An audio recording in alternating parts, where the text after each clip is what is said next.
Now, I wanted to talk about family law. This is where AI has made its insertion into the family law realm and practice.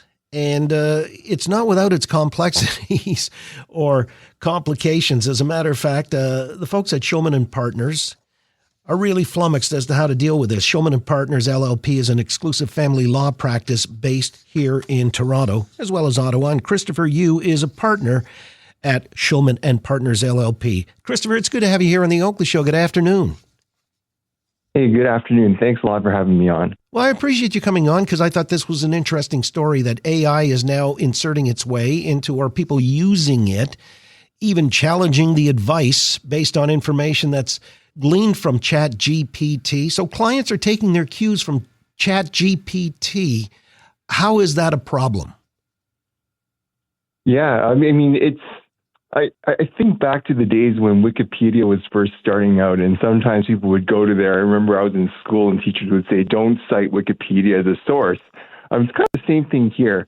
So people are doing a little bit of their own research first, sometimes before speaking with the family lawyer, sometimes saying, this is what ChatGPT has told me about, getting a divorce in Canada. And then they're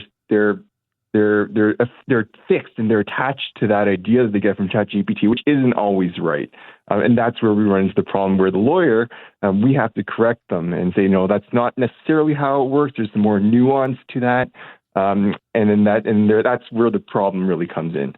Well, right. Then you say your family law case is going to cost a lot more if you're using AI to challenge your lawyer. Why is that?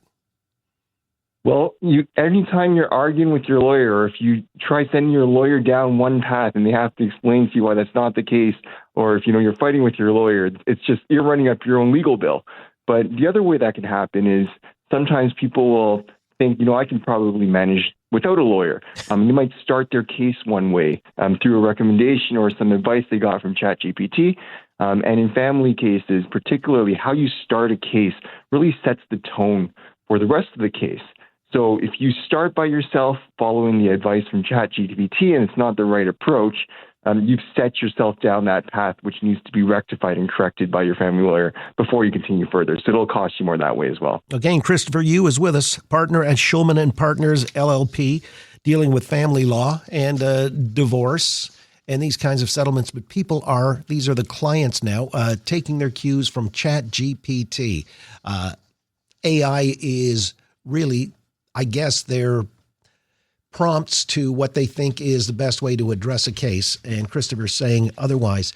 But it leads to the question, Christopher, why do you assume people are so reliant on AI or ChatGPT? I mean, we see this, students in universities and colleges to write essays and so on and so forth. They might be forgiven. Yeah. This is a pretty heady thing, though, that they're reliant on it, putting more credibility into, I guess, the process or the app than it would merit.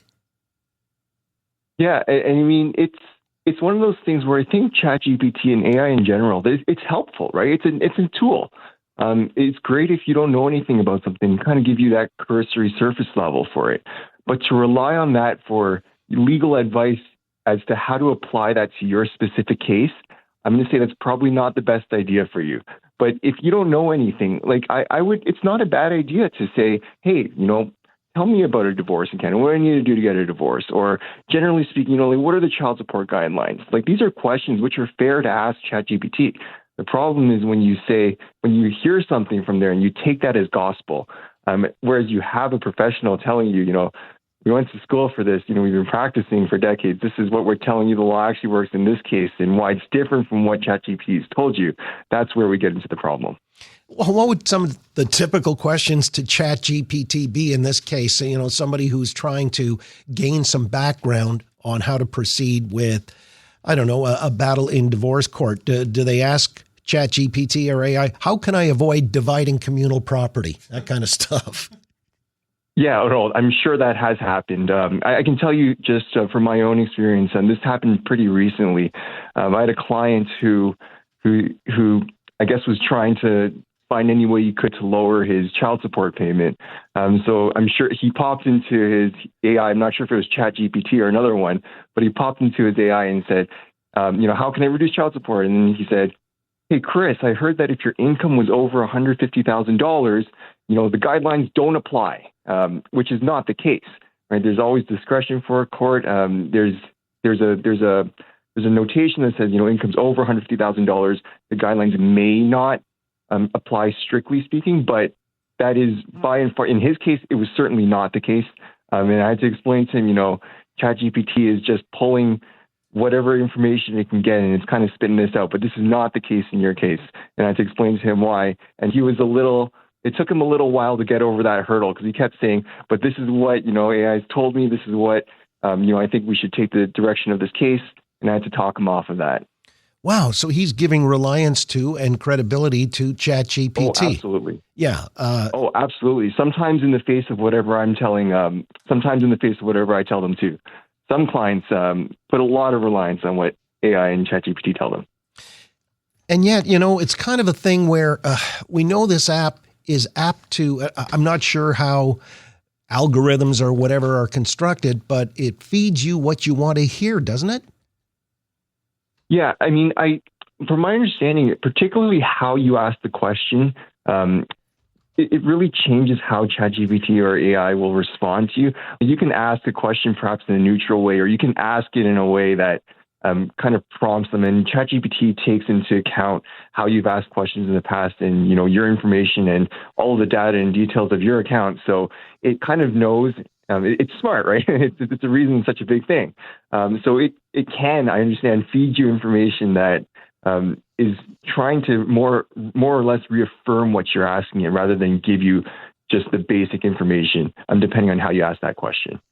Yeah, and then I guess it continues to perpetuate whatever the outcome might be. This is where it gleans all of its information that it sort of aggregates and spews out again. A lot of that may be misleading too. Yep. And that's the worrisome part, and that's the troubling part that we're finding ourselves in 2025 now. Well, let's just project forward in another 5 to 10 years, as rapidly as this thing is moving. I mean, do you foresee artificial intelligence maybe replacing many in the legal profession? I don't see that to be the case. I mean, I can only speak for family law right now. I can't really see that happening. There's so much nuance. There's so much detail that goes into family law and family litigation here that a single fact can completely skew an entire case. So, to have AI, I mean, who knows? I might be proven wrong, but I just don't see it. Like, replacing a human to do that type of work I don't see it.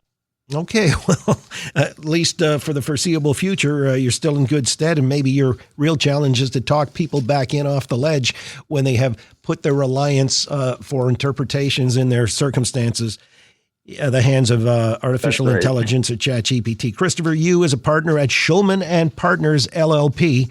Again, these are folks in the family law practice here in Toronto and Ottawa. Thanks so much for your time, Christopher.